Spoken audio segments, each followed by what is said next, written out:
जनता पार्टीनं केलं त्याच्यावरून मी जो आरोप करतोय तो ती गोष्ट सिद्ध होते बंधू भगिनींनो. हा प्रश्न जरी तिथला महाराष्ट्राचा संपूर्ण असला तरी त्याचा या नवी मुंबई महानगरपालिकेशी काय संबंध जर असा प्रश्न आपल्या मनात आला तर माझा आपण आताच उल्लेख केला की आपण सर्वजण निरनिराळ्या जिल्ह्यांमधून, मी देखील सोलापूर जिल्ह्याचा आहे, शेतकरी कामगार पक्षाचा महाराष्ट्र राज्याचा प्रवक्ता आहे, तर आणि या ठिकाणी सोलापूर, कोल्हापूर, सातारा, सांगली, पुणे आता म्हणल्यासारखं निरनिराळ्या भागातून आपण आलेलो आहोत. आपल्या मेहनतीनं या ठिकाणी आपल्या घामाचा पैसा खर्चून आपण या ठिकाणी सदनिका फ्लॅट विकत घेतलेला आहोत. मग या अनधिकृत बांधकाम असतील, अनधिकृत झोपडपट्ट्या असतील, त्याच्या ठिकाणी जे विजेचं कनेक्शन दिलं जातं, त्या ठिकाणी जो पाणी पुरवठा होतो, त्याचा संपूर्ण भार या टॅक्सेशनच्या रूपानं आपण अधिकृतपणे घेतलेल्या सदनिकांवर येतो. मग अशा पद्धतीनं अनधिकृत बांधकामाला पाठिंबा देणाऱ्या राष्ट्रवादी काँग्रेस असेल किंवा भाजप सेना असेल, मग त्यांना आपण अधिकृत घरांमध्ये राहणाऱ्यांनी का मतदान करावं हा माझा आपल्याला सवाल आहे. अशानं आपण मतदान करणार का?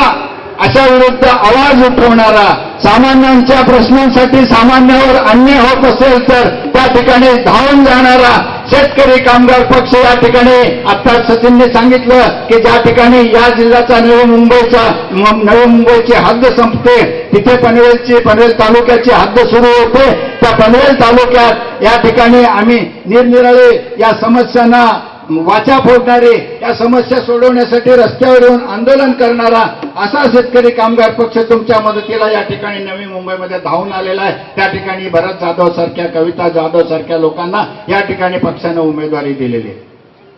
या व्यतिरिक्त आणखीन एका प्रश्नाकडे मी आपलं लक्ष वेधू इच्छितो, जे कुणाच्याही, मग ते भाजप सेना असेल, राष्ट्रवादी काँग्रेसचा अजेंडा किंवा जाहीरनामा असेल किंवा काँग्रेसचा जाहीरनामा असेल, फक्त हे लोक मोठमोठ्याने मी या ठिकाणी सांगत होते, आपण सर्वजण सदनिकांमध्ये राहतो. या ठिकाणी एका प्रश्नाकडे मला आपलं लक्ष वेधू इच्छितो. महानगरपालिका या ठिकाणी प्रॉपर्टी टॅक्सही घेते, महानगरपालिका सेवा देते, महानगरपालिका चालण्यासाठी टॅक्स घेण्याचा अधिकार महानगरपालिकेला निश्चित आहे बंधू भगिनींनो. परंतु ज्या वेळेला एखादी सदनिका विकली जाते, सिडकोनी सर्व जमिनी, सर्व अधिकार महानगरपालिकेकडे हस्तांतर केले, तरी देखील ज्या वेळेला एखादी सदनिका विकली जाते त्यावेळेला घेणाऱ्याला जर लोन घ्यायचं असेल तर त्या ठिकाणी सिडकोची मॉर्गेज एनओसी लागते आणि सिडको त्या सदनिकेचं जे चटई क्षेत्र आहे ज्याला कार्पेट एरिया म्हणतो, त्या कार्पेट एरियाच्या आधारावर हस्तांतरण शुल्क घेते. म्हणजे एकाच घरावर आम्ही महापालिकेला हे टॅक्स द्यायचा आणि जेव्हा गरजेपोटी म्हणा किंवा कुठल्याही कारणे आम्ही घर विकतो त्यावेळेला सिडकोलाही देखील हस्तांतरण शुल्क भरायचा. ज्या वेळेला सिडकोने हस्तांतरित केलेल्या आहेत सगळ्या जमिनी महापालिकाकडे, तर हा टॅक्स का, हा हस्तांतरण शुल्क का, हा माझा आपल्याला सवाल आहे. आणि मग यासाठी निश्चितपणाने शेतकरी कामगार पक्ष रस्त्यावर उतरणार आहे भविष्यात. मित्रांनो, तुमची आम्हाला साथ लागणार आहे आणि त्यासाठी आमचे नगरसेवक या ठिकाणी आपल्याला पाठवून द्यायचे आहेत या महानगरपालिकेमध्ये.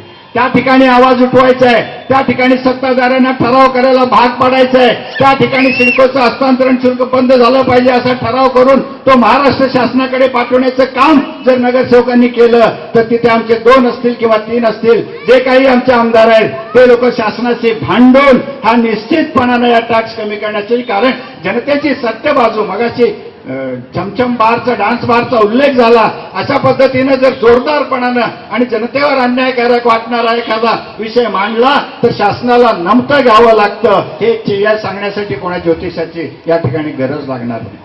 त्याचप्रमाणे गेली 15 वर्षे या ठिकाणी सत्ता आहे. महाराष्ट्रात सुद्धा काँग्रेस राष्ट्रवादीची सत्ता होती.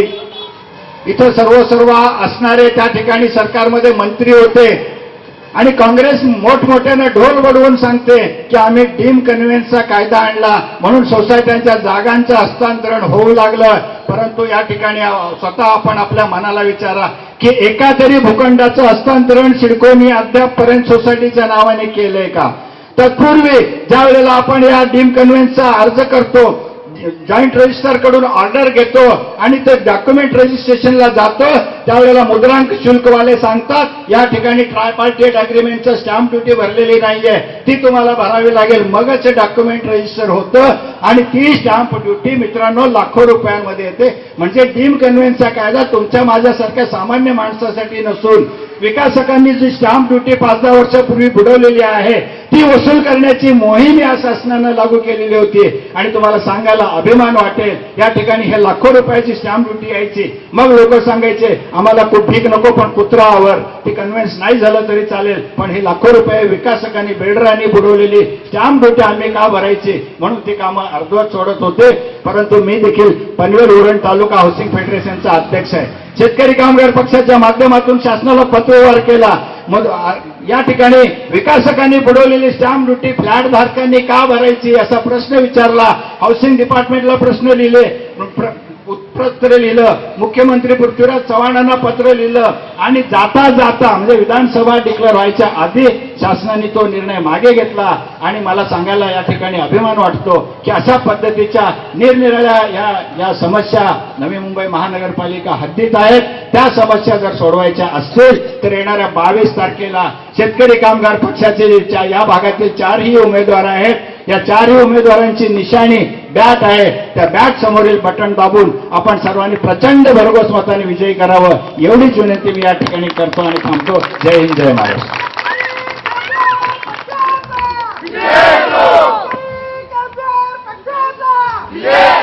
आजच्या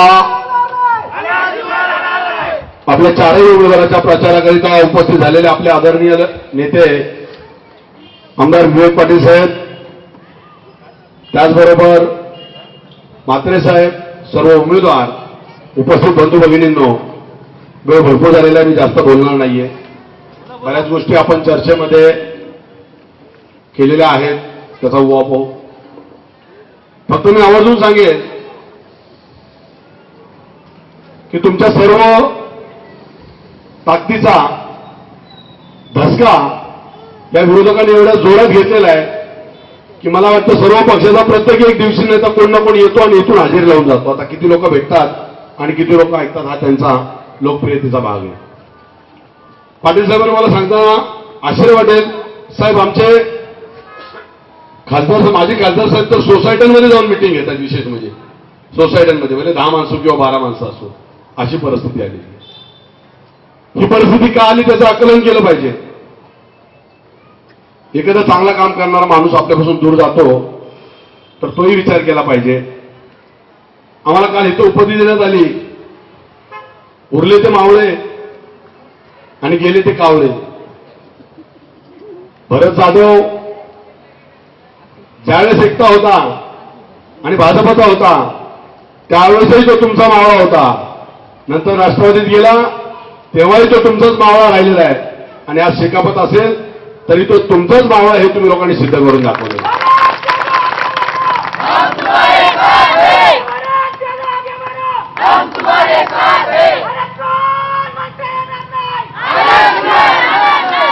मला दुःखाने सांगावं वाटतं, विकास कामात आपण विकास पर्वाच्या माध्यमातून वाचलेली, अनुभवलेली आहे, पण यांची संस्कृती जेवढी विचित्र आणि विक्षिप्त आहे.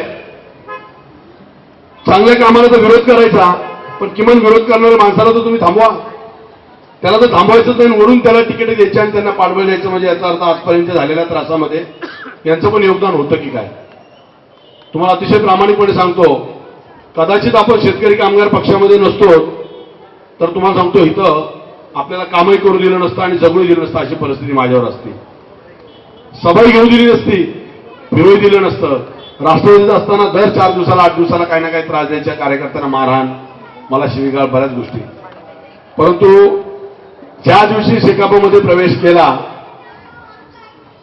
काय शेकापचं औषध मिळालं मला माहित आहे. त्या लोकांना सगळ्यांचा त्रासच बंद झाला आणि तुम्ही पण अनुभवत असाल. आता काय विवेक पाटील साहेबांचं आहे काय नाही मला माहित नाही, पलीकडे आम्ही तर काही एवढं कधी अनुभव नाही. पण एवढं माहिती आहे की संघर्ष करणारा माणूस आहे, जनतेच्या समस्येसाठी सतत लढणारा माणूस आहे. कोणत्याही विषयाचा असो, एकदा विषय घेतला हातामध्ये तर त्याचा तडीनं नेणारा असा माणूस आहे. छोटंसं उदाहरण देतो, म्हणजे तुमचा भरत सतत काम करत असणारा, पण त्याच्याही लक्षात आलं नाही त्या 25% प्रत्येक शाळेमध्ये आरक्षण ठेवलेलं आहे केंद्र सरकारने कायदा करून आर्थिकदृष्ट्या दुर्बल मागासवर्गीय लोकांना, अपंग असणाऱ्या लोकांना, कायदा 2009ला लागू झाला साहेब, बरोबर ना?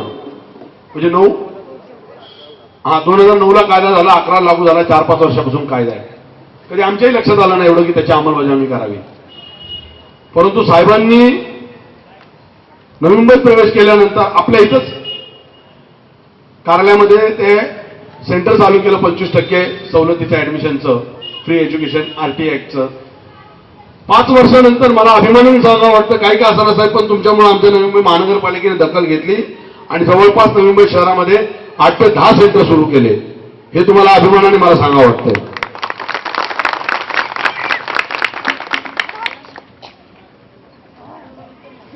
ते सेंटर चालू झाले, जाहीर बोर्डही लावले. त्याच्या अगोदर 5 वर्ष का लावले नाही त्याचं उत्तर मिळालं नाही. गेल्या 4 दिवसापासून साहेब मला कळत नाही, आई बिचारी माझी सकाळी मंदिरात जाते पांडुरंगाची पूजा करण्यासाठी 5-5:30 वाजता. काही 2-4 ज्येष्ठ नागरिक आहेत, तिचा पाठलाग करतायत. एक दिवशी जाहीर सभेत बोलल्यानंतर तो थांबला. कार्यकर्ते कुठे येतात जातात त्यांच्या पाठीमागे जात आहेत. मी पाटील साहेबांना आजही बोललो नाही की साहेब आम्हाला मदत द्या वरून म्हणून कार्यकर्त्यांची.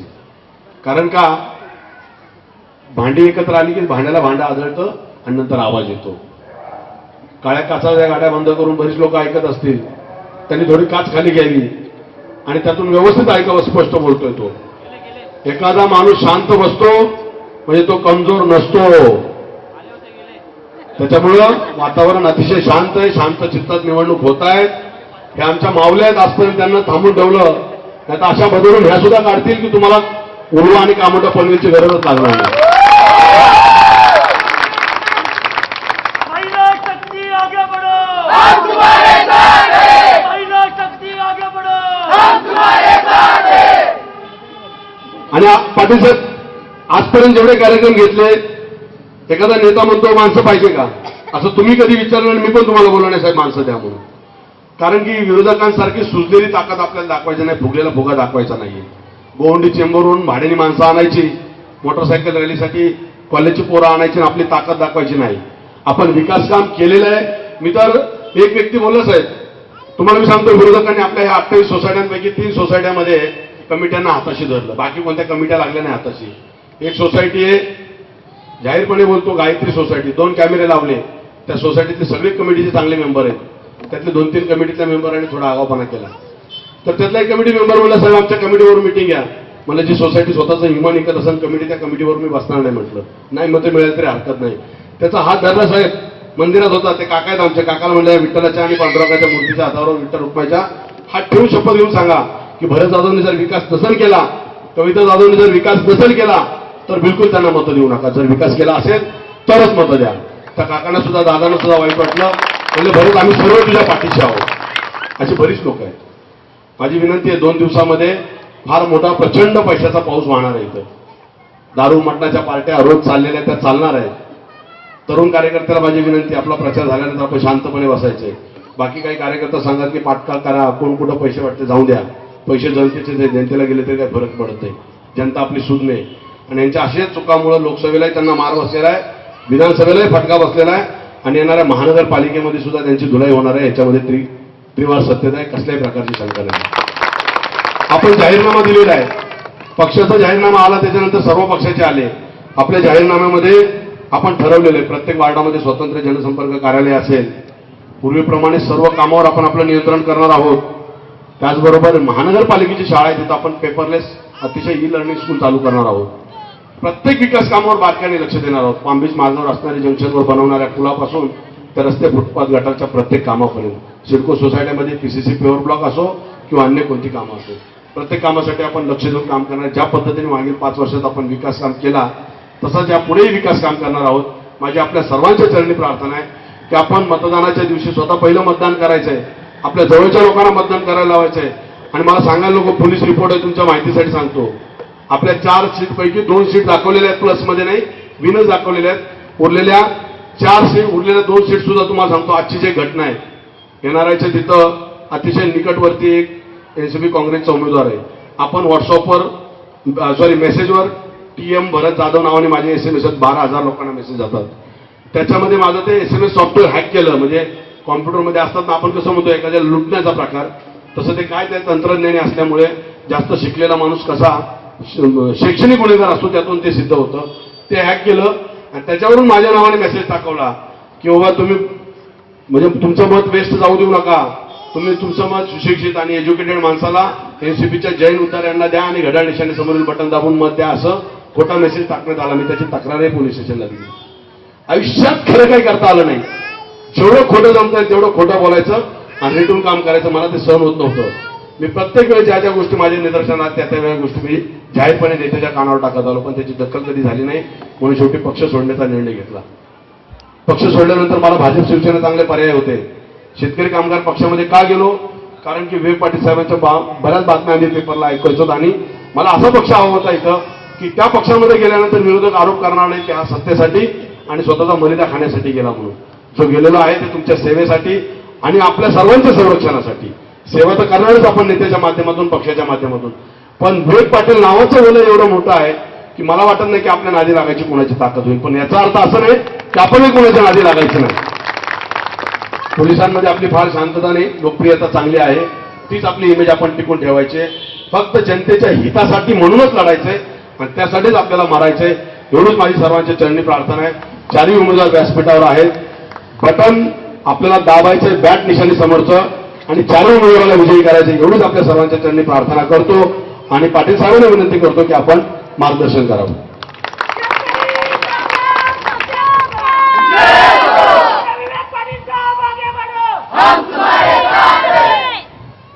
नवी मुंबई महानगरपालिका निवडणूक 2015च्या या निवडणुकीमध्ये 107, 108, 109 आणि 111 हे जे प्रभाग आहेत, या प्रभागातील आपल्या चारही उमेदवारांना निवडून द्यावं अशी विनंती करण्यासाठी मी या ठिकाणी उभा आहे. भरत जाधवांनी मनोगत करताना अतिशय भावनात्मक होऊन केलं. पण मी या ठिकाणी सांगेन की जेव्हा भरत जाधवांनी शेतकरी कामगार पक्षात यावं म्हणून आम्ही प्रयत्न करायला लागलो आणि माझे सहकारी बाळाराम पाटील आणि काही 2-3 पदाधिकारी आम्ही भरत जाधव यांच्या घरी भेटायला गेलो. घरी भेटायला गेलेलं असताना जाताना विचारलं, भरत जाधवांचं नाव तर सर्वांनी सांगितलं असतं जा म्हणून. त्यानंतर आम्हाला न्यायला आले, आम्ही आलो असं समजल्यावर आमच्याशी बोलत असताना 4-5 महिला ज्येष्ठ नागरिक जाताना अगदी कसं काय भरत जाधव काय असं अगदी आपुलकीने बोललो. आम्ही त्यांच्या घरी गेलो, चहा घेतला, पुन्हा आम्हाला सोडायला आले. पुन्हा सुद्धा लोक त्यांना अत्यंत आदरानं बोलायला लागले. आम्ही गाडीत बसल्यानंतर माझे सहकारी बाळाराम पाटील बोलले, साहेब काय पण करा पण भरत जाधवांना शेका पक्षात घ्या.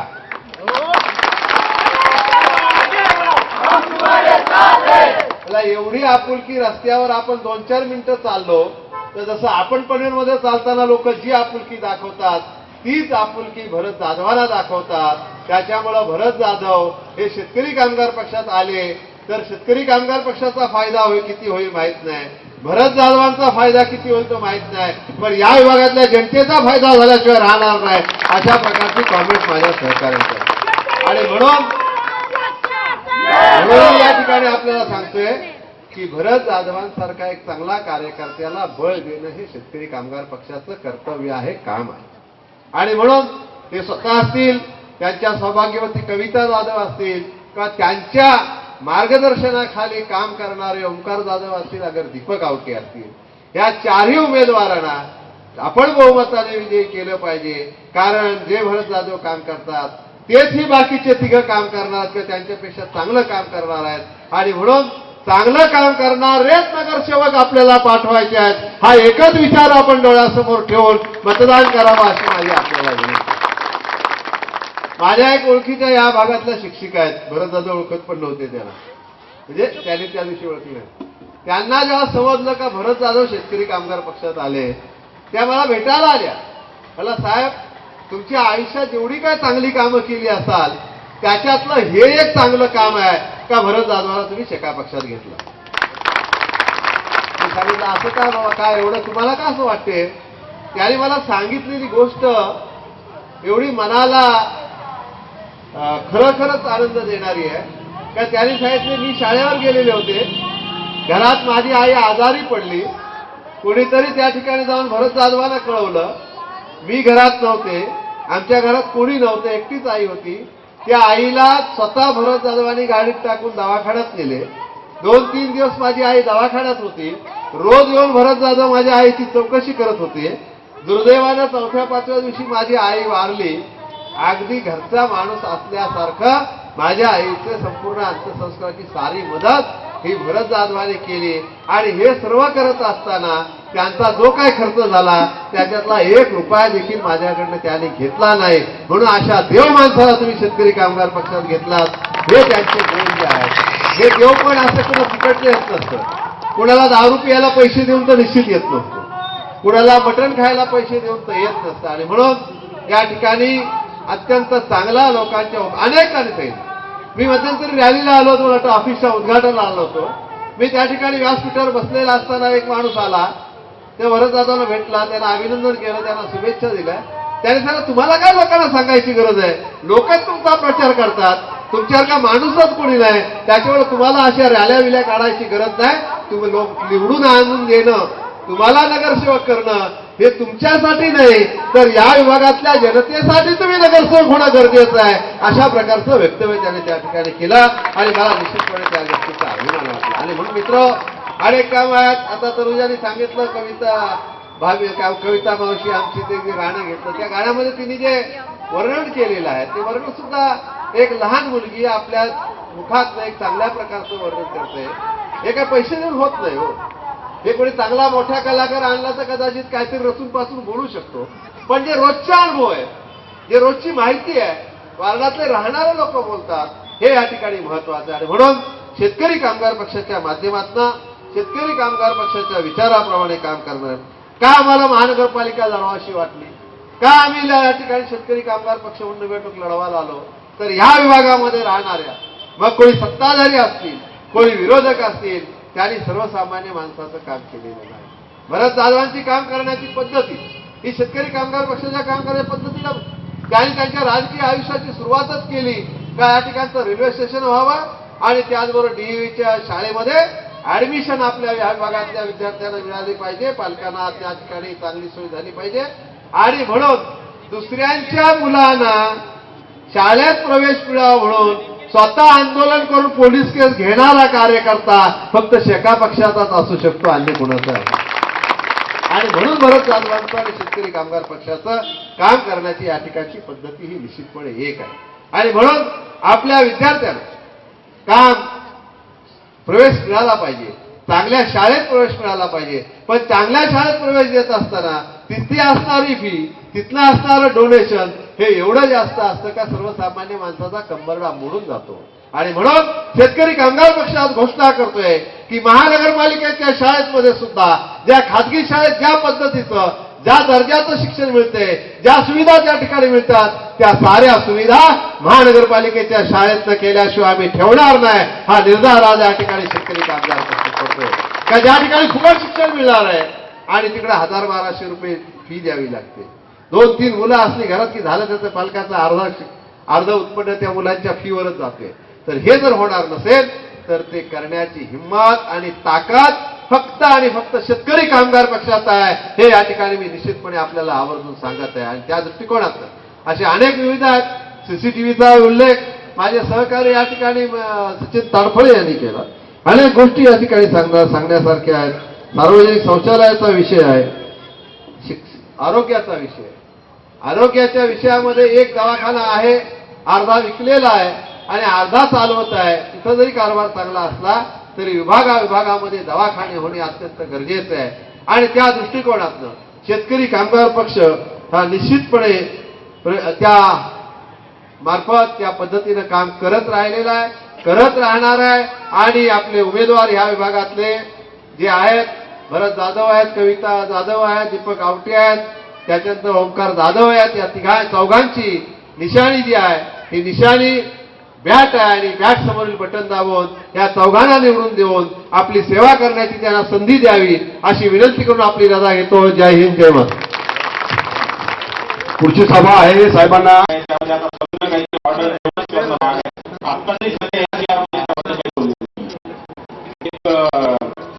शिंदे म्हणून आहे, त्यांनी हा विषय मांडलेला आहे. हा विषय असा आहे की त्याचं म्हणणं की आपण ऑपरेशन 1 महिन्यात घेऊ शकतो का, किंवा 1 महिन्यात 2